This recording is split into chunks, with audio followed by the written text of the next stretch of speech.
Welcome back, folks, here at Angels Boxing Academy at Step Into the Ring with Eddie and our special guest, Sandra Diaz. And, I want to make sure that she gets her flowers, but tell her story. So, Sandy, take it away. Who are you and why are you here? I'm here because Miz invited me. Sorry, Eddie invited me. Miz told me I should come. Um, but yeah, my name's Sandra Diaz. I am Mexican, but I grew up in Houston. I ended up moving to Illinois in the Lake County area. I think now it's been like 8, 9 years. So I've been here for quite a while. And my early career started here, and I started getting involved and. I've been working to help the community ever since. And you used to be my old boss, so this is very interesting seeing the growth. But again, what type of work that you focus on? I know that we worked on immigrant assistance for a local nonprofit, but you've done a lot more. Yeah, so that's where I think it all started. I mean I have my own story of just living in a state of uncertainty with my status. I'm undocumented. I have DACA, and it was really hard. I think as a young person navigating into going into adult life, not really having any guidance or knowing what to do, where to go, where to find help, and I ended up realizing that I could help my own community through a nonprofit organization. Now I know there's many other ways. You don't have to look for a job that pays you to help people. You can. There's many other ways you can do it. Well, Um, it is nice getting it's paid to nice to help, get. Yeah, it right? is nice. It's a nice way to do it. And that's where I met Mies, and that was we worked together. I think it was for voter engagement Yeah, and I work. couldn't even vote, folks. I So know. you know, And it was like, helping the immigrant and Spanish speaking community in the area. So Well, it what was really made nice. you get into that field of work? I What think inspired you? I think it was a couple of things. So a big impact, and I'll mention it because it's very relevant to what Angels Academy does. Were my coaches in high school. So I mm, was a very active Hmm. student. I was doing everything right you're supposed to do academically, but I was also in sports. And I think at that time, having parents who had to work so much to survive and to provide, Hmm. I needed guidance. And the only people that were really supporting me or there for me were my coaches mm. in those sports. I always say that they believed in me before I even believed in myself. And they're a big reason why I graduated and I did so well. But then comes the challenge of like college when you're undocumented. It's a little hard.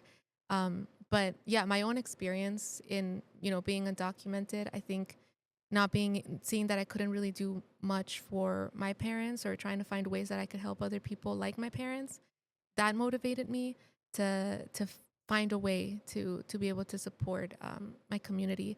And I think it started with like a protest and doing things like that, like going out and Hmm. posting something on social media. But I was like, no, I want to do something more tangible. Mhm. I know there's more needs. And in this particular organization, I was helping people look for a job. So it was like a Hmm. very significant thing that like it felt like I was helping my own family every day. Um, And yeah. you got me a job. Yeah. I was going there to volunteer. I was going to community college, and I wanted to get involved. I can't vote, but that doesn't mean I couldn't get involved, right? So Right. I went to her office because I emailed her. I said, hey, I don't know if I'm able to do this. I'm also a DACA recipient. I don't know, am I allowed to do this? Hmm. You emailed me back saying, yeah, me too. I don't got papers. I come. We're in So the we same had a boat. meeting, and you thought I was a girl too. Yeah, You because saw my name and I you're like, think what's going on here? I read his name in the email, but I think I read it too fast and I saw an M and like just a lot of letters afterwards. Misraim. So I imagine like a Marissa or something like that. Because I read it so quick and I was like I went out there when he was, in the waiting area and I was like, I Where had where is long she? hair. I had long Yeah, hair. like- Maybe that's why. But It just I adds mean, to it. you did provide guidance and help, especially for the team that we had. And we ended up being very good friends and very involved still. But what orgs are you now working for? Because you're very busy. Yeah. So right now, I think all of those experiences we had in that time is what led to creating Center for Immigrant Progress, which is an organization that I founded along with 5 other immigrant women. Children of immigrants and immigrants. So we're like a mix, but we all, had that first gen experience. Mm. We're the same thing. We needed guidance and we didn't know where to go, or we wanted to get involved and we didn't know how to start.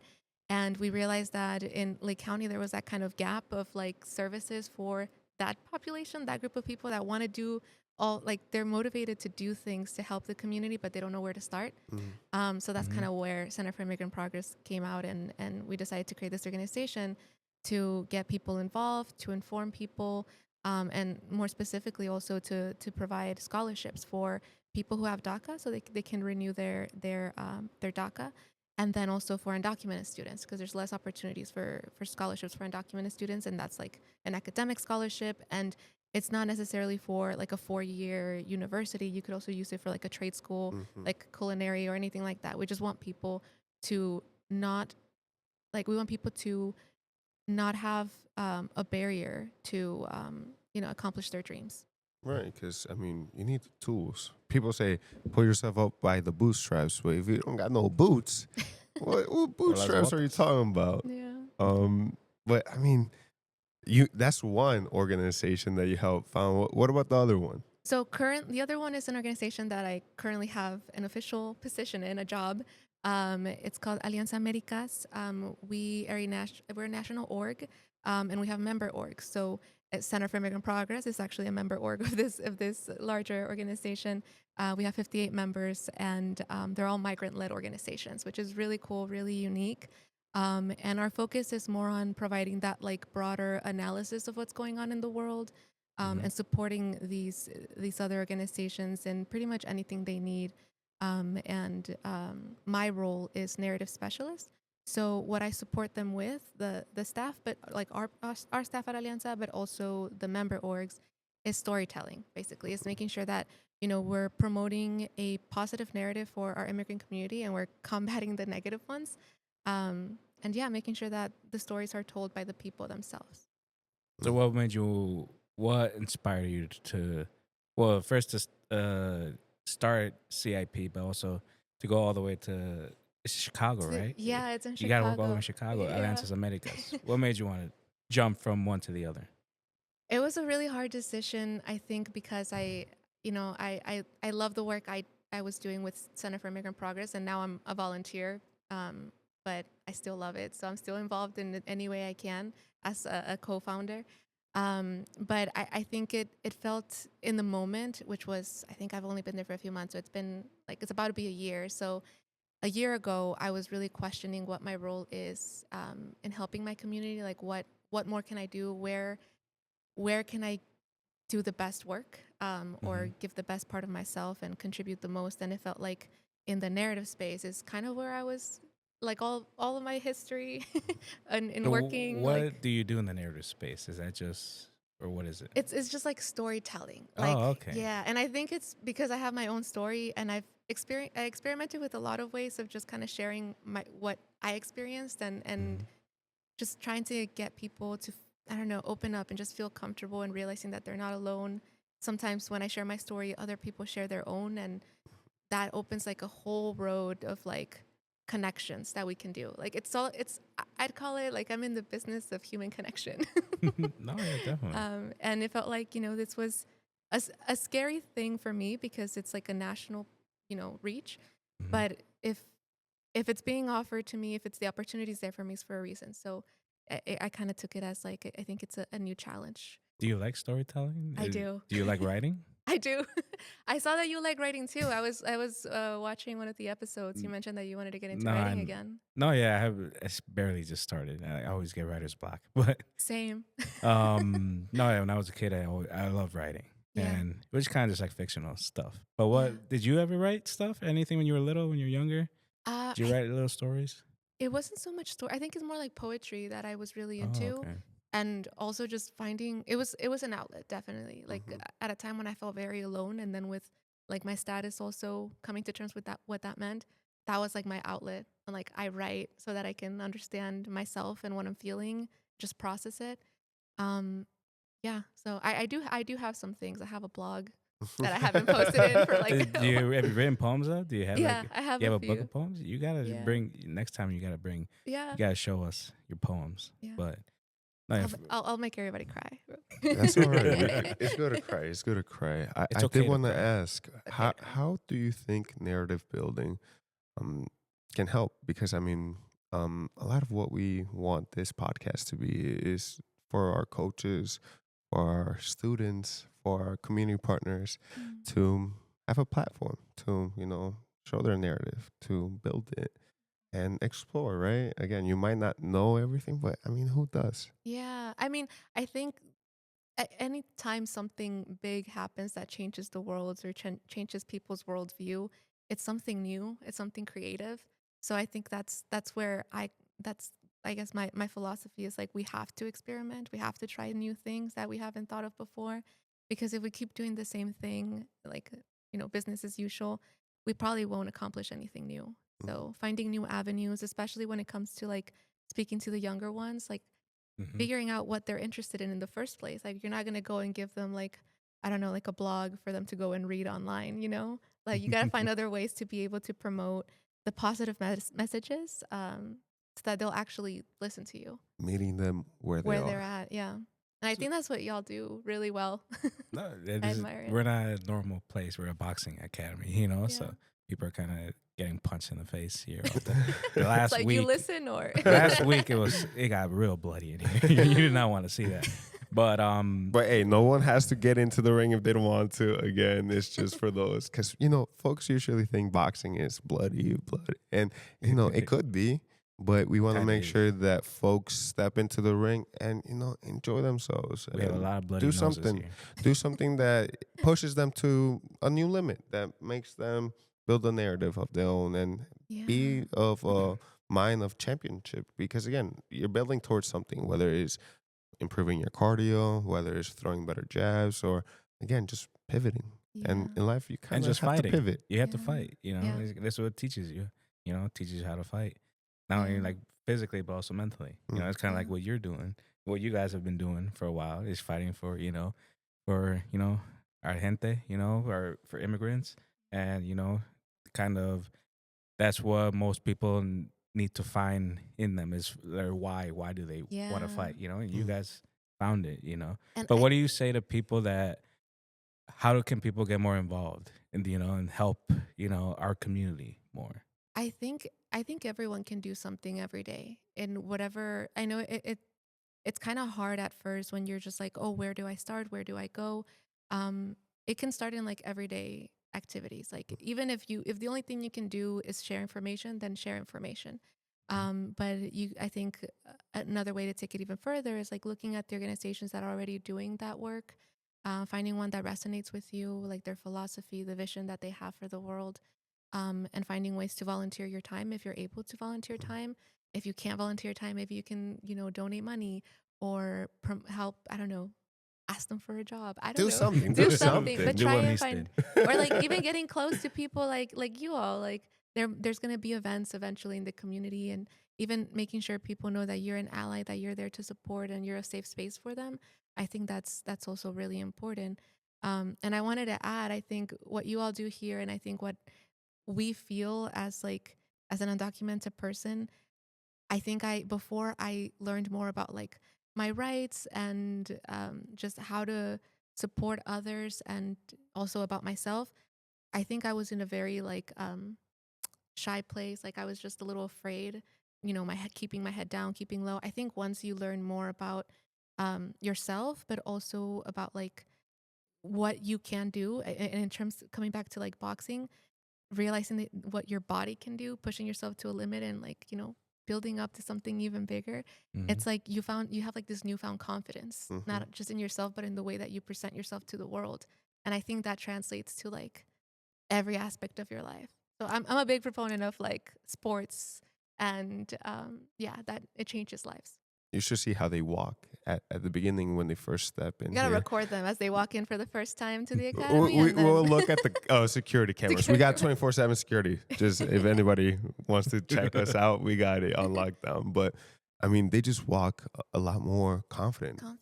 Their chest out, looking you in the eye. I got this 6-year-old that just got here from Mexico, and he just bien puesto, Mhm. ready to go. And again, And he's they're here sore. to learn. They're He's tired. yeah. And tired, They but they're get still tired proud. out. Yeah, Exactly. I love that. Exactly. When you push yourself to past your limit, there's just that feeling that you have. You know, you did it. Like I don't know, I didn't know I could do this. Mm. Yeah. And then it's like you apply that mentality to everything else you do in life. It's like, I haven't tried that yet, but maybe I can do it. Like I've done this other thing. Even if you don't want to, like, you still come here and work out and stuff, but being punched in the face is not for everyone. Yeah. But you can still do punching bag workouts. You can still do a conditioning workouts Right. and everything. But no, being punched in the face is It's not not fun. for everyone. Like I said, you're gonna get. But a you don't bloody have to nose. get punched in the face. If you want to volunteer with us, we're actually going to be starting our tutoring this Monday on Tomorrow. 4 p.m. the 27th, and we're going to be doing that because our kiddos sometimes need an extra set of eyes, extra set of hands to help them out. Whether it's reading something new, whether it's doing homework.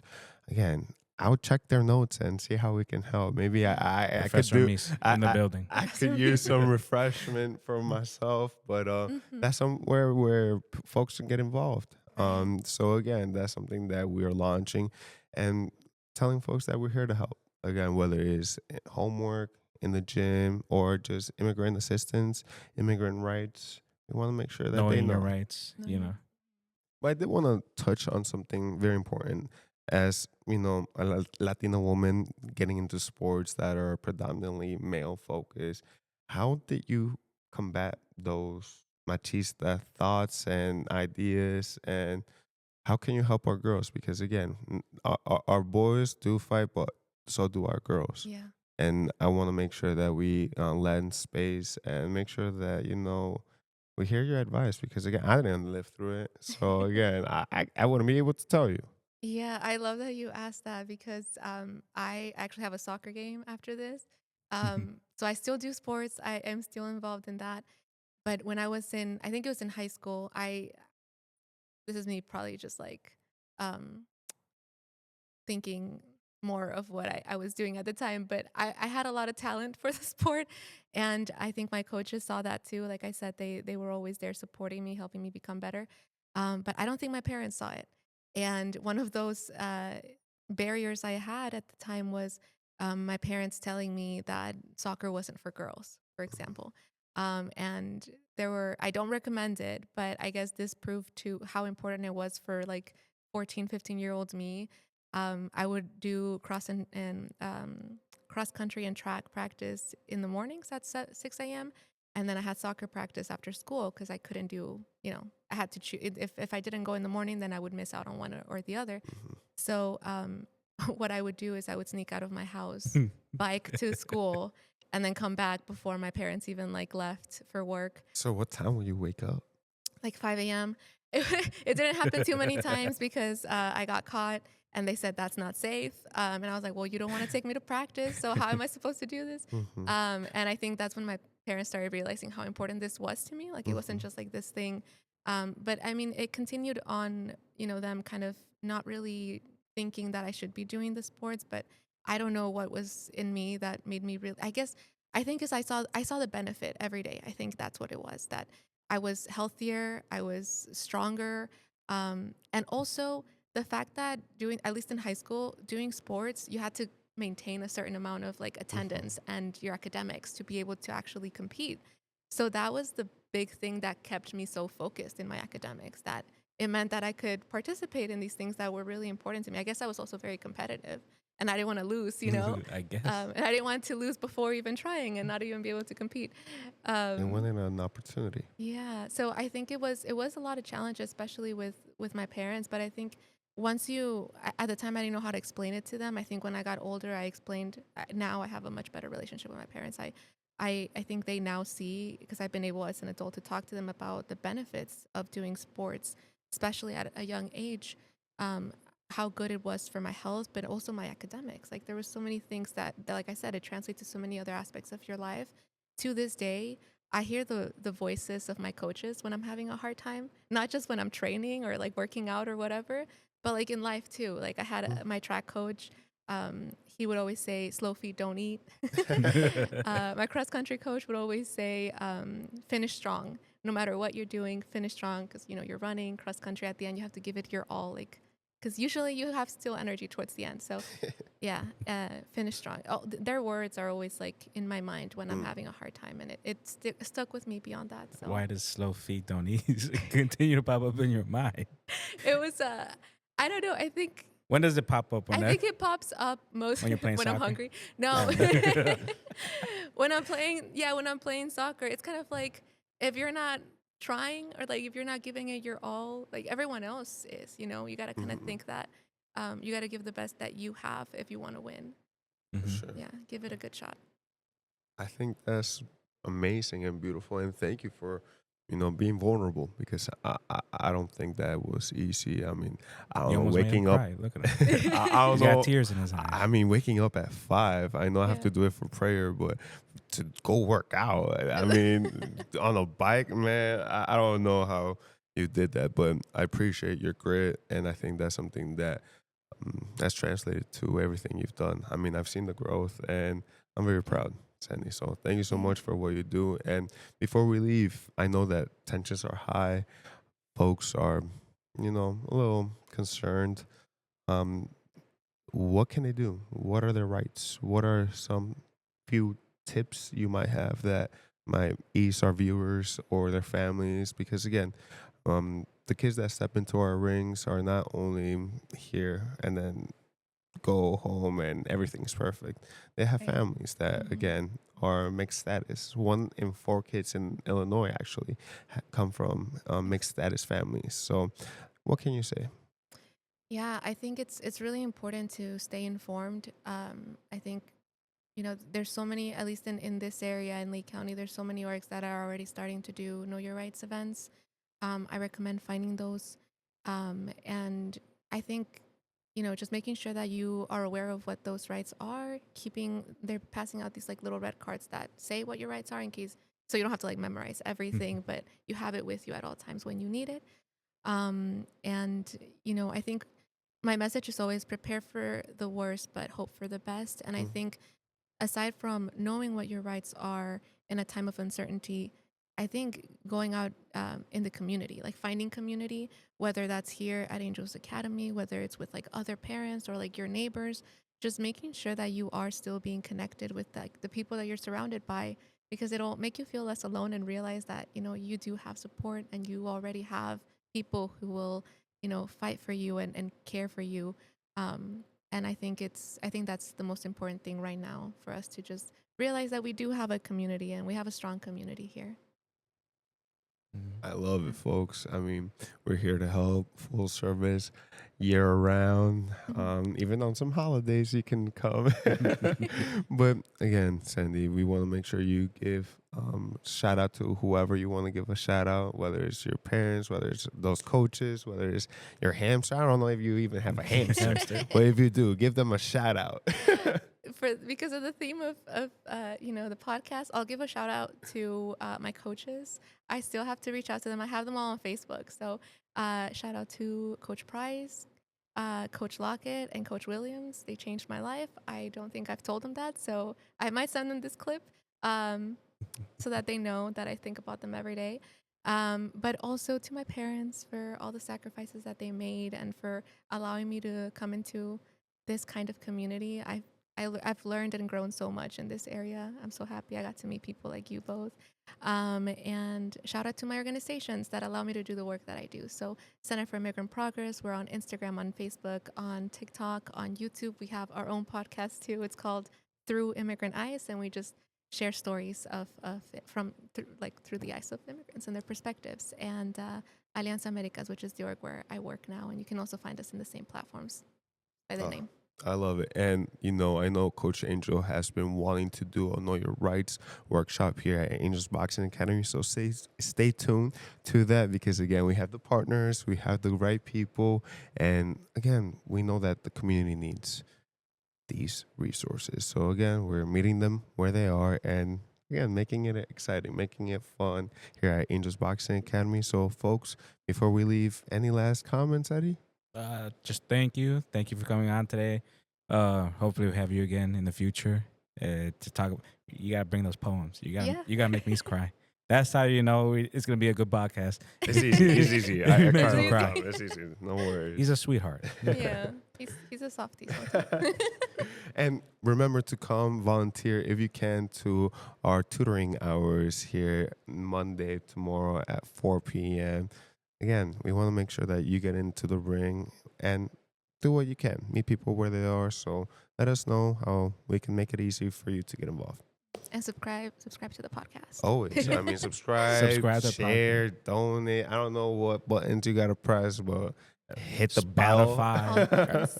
TikTok, or follow us on our Facebook page. We have Angels Boxing Academy. That's where we post it. But And, for the subscribers, text your coach, call them, say, hey, I was listening to this pod and, that saying that you kept yelling at me, I still hear it. it's still here.